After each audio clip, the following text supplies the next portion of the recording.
I prefer to go to cinema much better than to look at movie on what is called Netflix or whatever, which gives you information.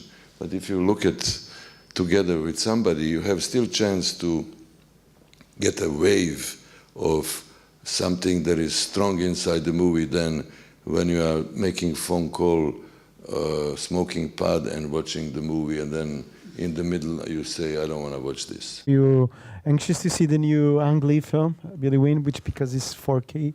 I'm really intrigued. I mean, what I've seen so far of 4K looked odd to me. It's too realistic, and it all looks like a football game. It's true.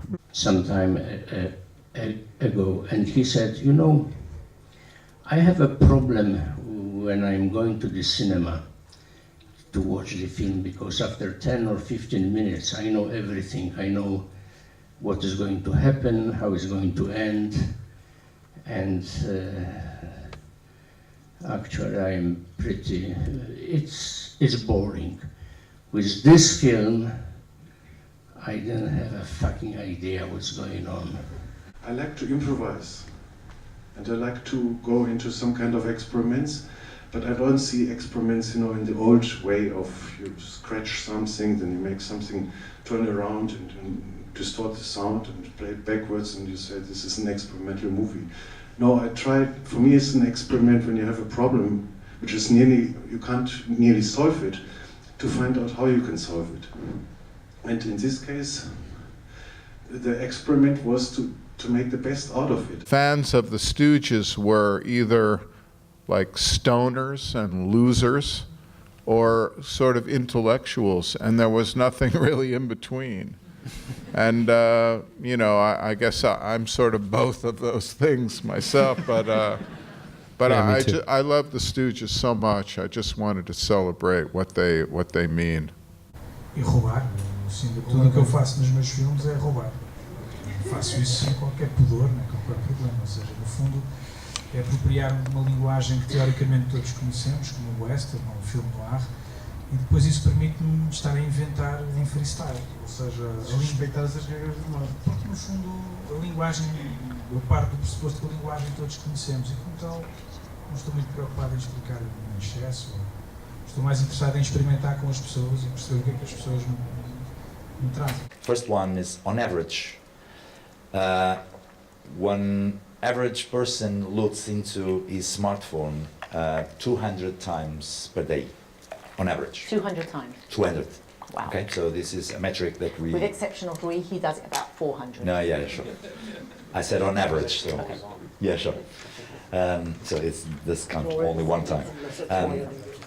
And the second one is you're closer to your smartphone than to your house keys. Yeah, you're right. All you the feel time. naked about it nowadays. I mean, you can try to not allow people How to many bring times have you forgotten your phone at home and you've gone back home, even if it's like a long distance? Always.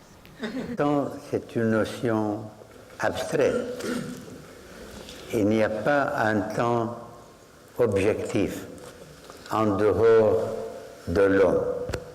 Donc, c'est l'homme qui invente le temps, qui crée le temps, et qui donne au temps son sens et sa direction. C'est des créateurs. Et l'homme, selon moi, est un créateur. Chaque homme est un créateur. Chaque homme, chaque femme, homme dans le sens homme et femme. A very famous German story called The Captain of Köpenick, which is which is an old tale about a grunt soldier who picks up a uniform of a captain from the cleaners, and he puts it on, and everybody immediately believes that he's a captain, which of course is a commentary on the German sort of follow the uniform. So the very material of the film is first the musical genre, then this correspondence between two artists about politics and anti-Semitism, Schoenberg and Kandinsky, and then another material, another visual and textual material that Straub and Millet gather in a very essayistic way, to express and to build a political point of view. In deference to a great writer about films, Jonathan Rosenbaum, whose work I respect very deeply, I must say I like very much a quote of Jean-Luc Godard, which this is not an exact quote, but he once said, "Filmmakers and film critics are in the same army, but the critics are firing on their own troops." And I feel this almost always, although never from I always learn something, because Jonathan's work is like that of an artist, and his perceptions are invaluable. But I like this quote very much, and I also remember someone asked him, what is the difference between watching a film in the cinema and watching a film on television? And he said, well, in the cinema you look up at the film, and on TV you look down.